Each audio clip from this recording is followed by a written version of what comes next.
When most people think of silk weaving, they think of Spitalfields in the 17th century. However, in the early 19th century, many workers and masters were forced away from London due to the heavy taxation of the Spitalfields Act.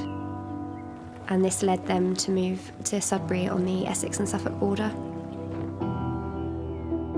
We are well known for our historic restoration work, the likes of the National Trust and English Heritage, historic royal palaces, those sorts of people who really have pieces of furniture and houses of international significance. And we want to put back the splendour of those buildings.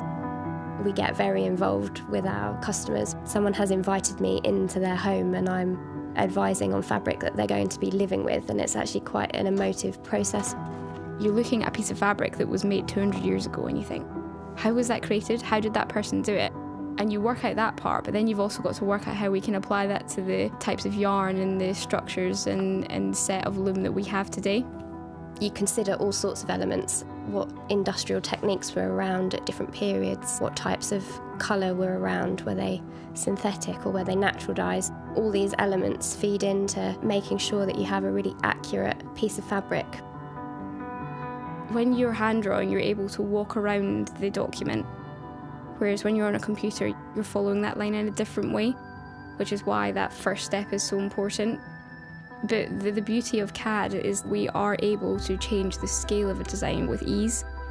It allows us to program very complex weave structures. Before we used to cut and lace cards and it was quite a physical process. Now the skill is in the understanding of the software and the technology and how we can get that to translate a design into the Jacquard technology. We would take the small wrapping of yarn that's been dyed into different environments. We would bring it into a window so that it was replicating how somebody would have it in their home. As much as you can read a colour into a spectrometer, we think the human eye is really key in that process. When you don't work with textiles all the time, it is difficult for that person to really visualise what it's going to look like. It's really the first tangible part of the process when you marry the warp and the weft together. We're really lucky to have experienced weavers. They have a real sense about how a warp behaves, perhaps a little area where the tension is not quite as even as somewhere else. They'll constantly be watching and feeling. Weaving is in the preparation. If you don't get those 20 steps in place before you start, you don't have a cloth, you don't have a product. The actual weaving is the short part.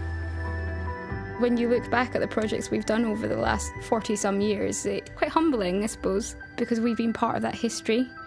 The very foundations of weaving remain the same, it's just the execution. Really hope to continue that passion for making beautiful fabric, which is the same passion that people had 200 years ago.